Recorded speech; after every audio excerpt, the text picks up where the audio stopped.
الحمد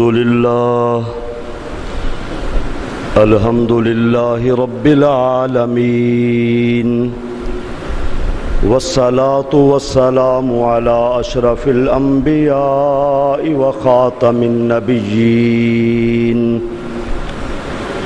الذي كان نبيا وآدم بين الماء والتين وعلى آله الطيبين وأصحابه الراشدين أما بعد فأعوذ بالله من الشيطان الرجيم بسم الله الرحمن الرحيم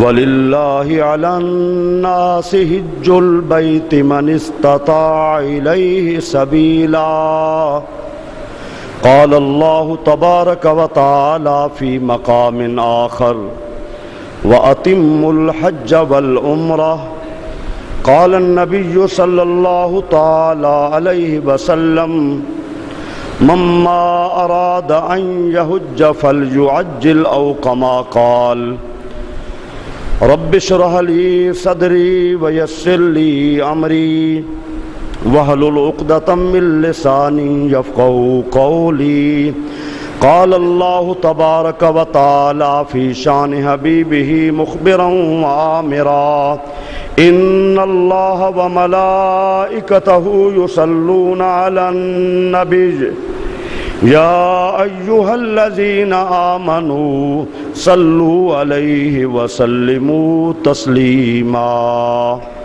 اللهم صل على سيدنا ومولانا محمد وعلى آل سيدنا وأصحاب سيدنا ومولانا محمد وبارك وسلم وصلوا عليه صلاة وسلاما عليك يا سيدي يا رسول الله وعلى آلك وأصحابك يا سيدي يا حبيب الله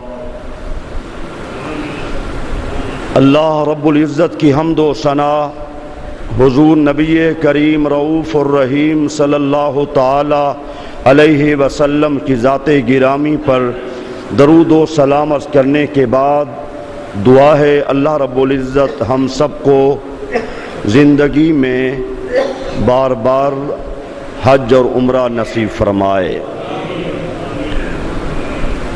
اور جن کو اللہ ذوالجلال نے استطاعت نصیب فرمائی ہے اللہ ان کو پہلی فرصت میں حج ادا کرنے کی توفیق عطا فرمائے۔ گزشتہ سال 9 ذی الحجہ کا جمعہ تھا اور میں نے وہ پورا جمعہ جو حج کا خطبہ حضور نے عرفات کے میدان میں دیا تھا اس حوالے سے میں نے بیان کیا تھا، اور بڑا وہ اہم ترین خطبہ تھا جو آپ نے مجھ سے سنا۔ آج میں مفصل تو نہیں، حج اور ساتھ ساتھ مختصر باتیں۔ عزیزان گرامی، اللہ رب العالمین نے اپنے پاک کلام میں ارشاد فرمایا وَأَتِمُّوا الْحَجَّ وَالْعُمْرَةَ، اور حج اور عمرہ کو مکمل کرو۔ دوسرے مقام پہ جو فرضیت ہے وہ اس آیہ کریمہ سے ثابت ہے وَلِلَّهِ عَلَى النَّاسِ حِجُّ الْبَيْتِ مَنِ اسْتَطَاعَ إِلَيْهِ سَبِيلًا، اور اللہ کے لیے حج ہے لوگوں پر۔ کس پر ہے؟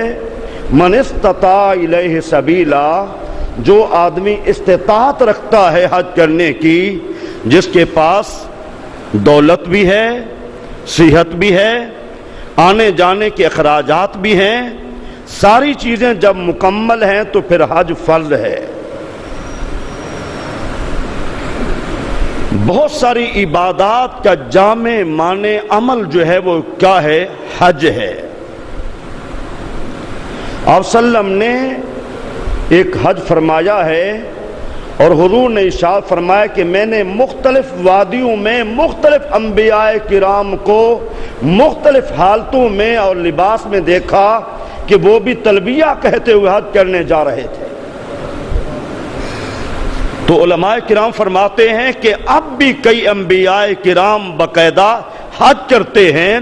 جب تمام انبیاء کرام کا حضور سے پہلے وصال ہو چکا ہے، سوائے حضرت عیسیٰ علیہ السلام کے کہ آسمانوں پر اٹھا لیے گئے ہیں، جب نبی رحمت نے دیکھا کہ وہ مختلف وادیوں سے مختلف انبیاء کرام گزر رہے ہیں، تو قیامت تک کے لیے کیا ہے، انبیاء کرام حج کرتے ہیں۔ دنیا کے جتنے بھی سفر ہیں، دو سفر بڑے اہم ہیں، ایک سفر ہے حج کا اور ایک سفر ہے تعلیم کا۔ یہ دونوں سفر بڑے مبارک بھی ہیں، باعث برکت بھی ہیں اور باعث رحمت بھی ہیں۔ ان سفروں کی وجہ سے بندے کے گناہ بھی معاف ہوتے ہیں اور بندے کے رزق میں اضافہ بھی ہوتا ہے، اور اللہ ذوالجلال کی رحمت شامل ان کے ہو جاتی ہے جو سفر حج اور عمرہ کرتے ہیں یا سفر تعلیم کرتے ہیں۔ میرے بھائیوں، آپ نے توجہ کے ساتھ کچھ باتیں سننی ہیں کہ آج چونکہ یہ ہوس کا دور ہے، دولت جمع کرنے کا دور ہے، اور پیر سے لے کر مرید تک، خطیب سے لے کر مقتدی تک، بڑے سے لے کر چھوٹے تک، ہر آدمی دولت کی تمنا اور ہوس لیے بیٹھا ہوا ہے، اور ہر آدمی چاہتا ہے میں راتوں رات کروڑ پتی بن جاؤں، سرمایہ میرے پاس جیسے ہی آ جائے۔ حلال کی غرض نہیں ہے، وہ سود سے ہو، وہ رشوت سے ہو، وہ جوے سے ہو، وہ ذخیرہ اندوزی سے ہو، وہ لوٹ مار سے ہو، وہ دھوکہ فراڈ سے ہو، کسی اعتبار سے ہو، دولت آنی چاہیے۔ اور پھر انسان دولت میں آ کر بہت سارے لوگ حج کرنے سے محروم ہو جاتے ہیں۔ اگلے سال چلا جاؤں گا، اگلے سال چلا جاؤں گا، چلو بیٹی کی شادی کر لوں، بیٹے کی شادی کر لوں، یہ پلاٹ خرید کر لوں، یہ مکان خرید کر لوں، یہ عمارت سستی مل رہی ہے یہ خرید کر لوں۔ یہ کرتے کرتے انسان فوت ہو جاتا ہے اور حج سے محروم ہو جاتا ہے۔ میرے نبی کا وہ ارشاد گرامی، حضور نے کیا فرمایا؟ فرمایا جس کو اللہ نے استطاعت دی ہو حج کی، اگر وہ حج نہیں کرتا، وہ یہودی ہو کے مرے یا عیسائی ہو کے مرے، مجھے کوئی فرق نہیں پڑتا۔ کاش کہ یہ حدیث طیبہ ہم ذہن نشین کر لیں۔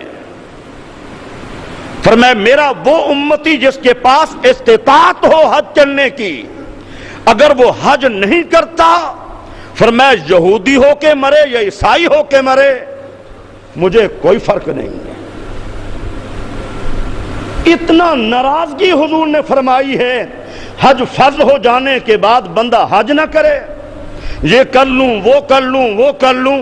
اور میرے نبی نے 1400 سال پہلے ارشاد فرمایا، لوگوں مما اراد ان یحجا فلیعجل، جس بندے کا حج کرنے کا ارادہ ہو وہ جلدی کرے، تاخیر نہ کرے۔ ہو سکتا ہے زندگی وفا نہ کرے، ہو سکتا ہے ارادہ بدل جائے، پہلی فرصت میں حج ادا کرنا یہ اللہ کو بھی پسند ہے اور اس کے رسول کو بھی پسند ہے۔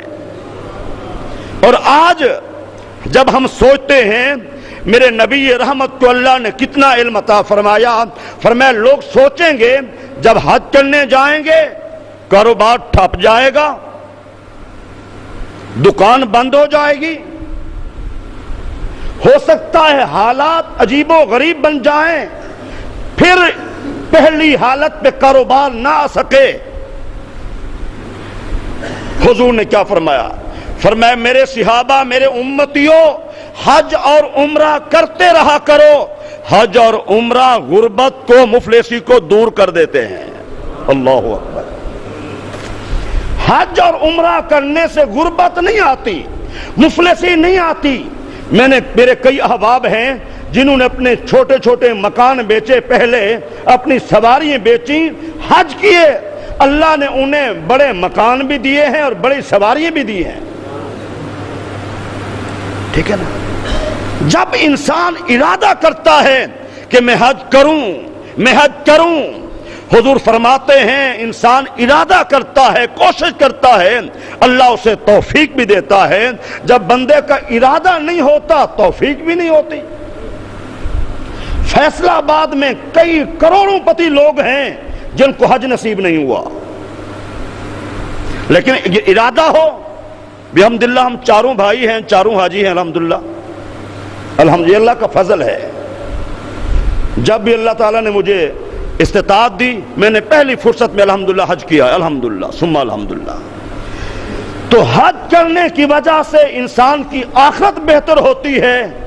حضور نے ارشاد فرمایا حج مقبول کا اجر کیا ہے؟ جس میں گالی گلوچ بھی نہ ہو کسی حاجی کو، کسی کو ستایا نہ ہو، کسی کے ساتھ ظلم و زیادتی نہ کی ہو، اور کوئی گناہ نہ کیا ہو، پورے صحیح ارکان ادا کیے ہوں، شرم و حیا آنکھیں میں ہو، اللہ سے معافی مانگتا رہا، اور یہ بار بار یہ کلمات لبیک اللہم لبیک لا شریک لک لبیک ان الحمد والنعمت لک والملک لا شریک لک، یہ کلمات پڑھتا رہا، اور اللہ کی رضا کے لیے جس نے حج کیا، حضور فرماتے ہیں وہ بندہ گناہوں سے اس طرح پاک ہو جاتا ہے جیسے اس کی ماں نے اسے ابھی جنا ہے۔ اللہ اکبر، ابھی اس کی ماں نے اسے جنا ہے۔ حضور فرماتے ہیں وہ گناہوں سے اس قدر پاک اور صاف ہو جاتا ہے۔ میرے بھائیوں ذرا غور کرو، نبی رحمت نے یہ بھی فرما دیا حج اور عمرہ غربت کو دور کرتے ہیں۔ بعض دفعہ ایسا ہوتا ہے کہ باپ پہ حج فرض ہے، وہ بوڑھا ہے، کمزور ہے، یا بیمار ہے، یا اس کے پاس ہمت و طاقت نہیں ہے۔ ایک صحابی نے جب یہ بات عرض کی تو حضور نے ارشاد فرمایا تم اپنے باپ کی جانب سے حج اور عمرہ کرو۔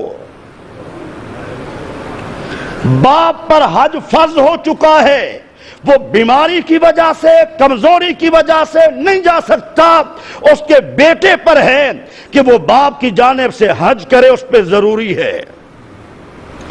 میرے بھائیوں، حج وہ عظیم سعادت ہے اور عمرہ وہ عظیم سعادت ہے۔ سیدنا فاروق اعظم رضی اللہ تعالی عنہ مدینہ منورہ سے عمرہ کرنے کے لیے جا رہے ہیں، اللہ ہم سب کو توفیق عطا فرمائے۔ عمرہ کرنے کے لیے جا رہے ہیں، وہ جا رہے تھے، حضور سے اجازت طلب کی، حضور مجھے اجازت ہو تو میں عمرہ کرنے کے لیے جانا چاہتا ہوں۔ تو حضور نے کیا فرمایا، میرے سارے دوست سنیں ذرا غور سے، فرمایا عمر ہمیں اپنی دعاؤں میں یاد رکھنا۔ عمر ہمیں اپنی دعاؤں میں یاد رکھنا۔ سیدنا فاروق اعظم رضی اللہ تعالیٰ کہتے ہیں میری زندگی کا بڑا مسرت والا دن تھا جب نبی رحمت نے مجھے فرمایا عمر ہمیں اپنی دعاؤں میں یاد رکھنا۔ حضور امت کی دعا کے محتاج نہیں ہیں، دنیا میں بھی ہم حضور کی دعا کے محتاج ہیں اور حشر میں بھی ہم حضور کی دعا کے محتاج رہیں گے۔ میرے نبی نے خود ارشاد فرمایا، بڑی عظیم اور خوبصورت حدیث ہے، میرے صحابہ، اللہ ذوالجلال نے تمام انبیاء کو مخصوص دعا کرنے کا حکم دیا ہے، سارے نبی وہ دعا مانگ کے چلے گئے سوائے میری ذات کے، میں نے ایک دعا اپنی امت کی بخشش کے لیے بچا کے رکھ لی ہے۔ اللہ اکبر، میں نے کیا ہے اپنی امت کی بخشش کے لیے ایک دعا بچا کے رکھ لی ہے۔ ساری امت حضور کی دعا کی محتاج ہے، حضور کسی کی دعا کے محتاج نہیں ہے۔ آخر حضور نے یہ کیوں فرمایا؟ علماء محدثین فرماتے ہیں تاکہ امت کو علم ہو جائے جب کوئی آدمی اس مبارک سفر پہ جا رہا ہو اس سے دعا کرایا کرو، اس کی دعا قبول ہوتی ہے، اس کی دعا قبول ہوتی ہے۔